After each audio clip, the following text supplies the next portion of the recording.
Oh, the burning questions we want to know, some of us at least. Hillary Clinton said she hasn't driven in nearly 2 decades.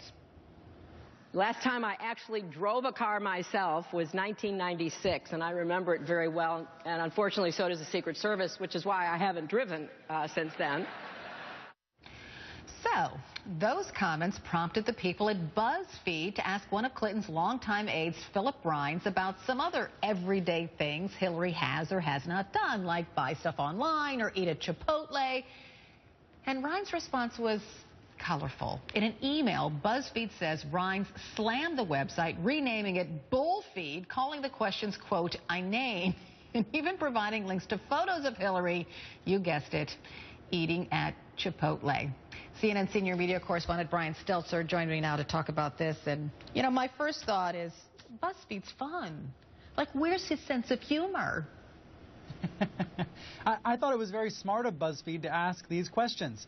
And I was surprised, you know, I wasn't totally surprised by the response, because this spokesman has a reputation for being combative, for being funny like this, for being provocative like this. But I think these are actually questions that Hillary Clinton will someday have to answer if she runs for president.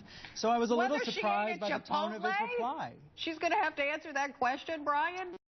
I think we've seen over the years presidential candidates get into trouble when they don't seem to connect to ordinary Americans. You know, the American people, we're a contradictory bunch. We want our presidents to be both just like us, but also better than us, smarter than us, wiser than us.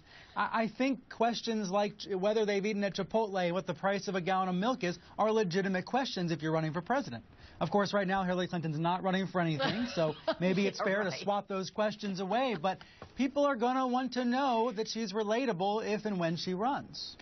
So why did those questions, I mean, Philippe Rines has been in the political biz for a very long time. Why did those questions bother him so much? I'm asking you to speculate now.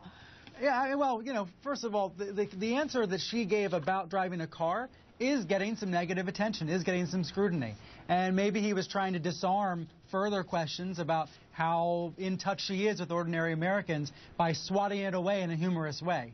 I thought it was a very funny email to call BuzzFeed Bullfeed. It was very clever. But the reality is, there's going to be lots of other reporters, not just ones from BuzzFeed, asking questions like these in the future. And maybe Hillary Clinton will be able to poke fun of herself the way she did about the car by saying that she hasn't been allowed to drive a car because the Secret Service won't let her. Maybe that'll work. Maybe she'll be able to step aside from those questions that way. But I think there's going to be a lot more of those in the years to come. Well, it is interesting because when candidates run for president, I mean, you saw President Obama trying to bull and not very well, right? So he could look like a common guy.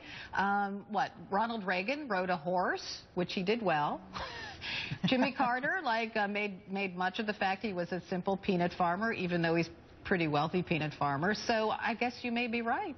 Maybe those questions are important. And George W. Bush, to add to that list, had his famous ranch, even though he was also very wealthy. You know, by going to the ranch in Crawford, it presented him as an ordinary American. We've seen every president for decades now try to position themselves in a certain way, and that's partly because of television, because of the medium of television, which conveys certain things to the American people.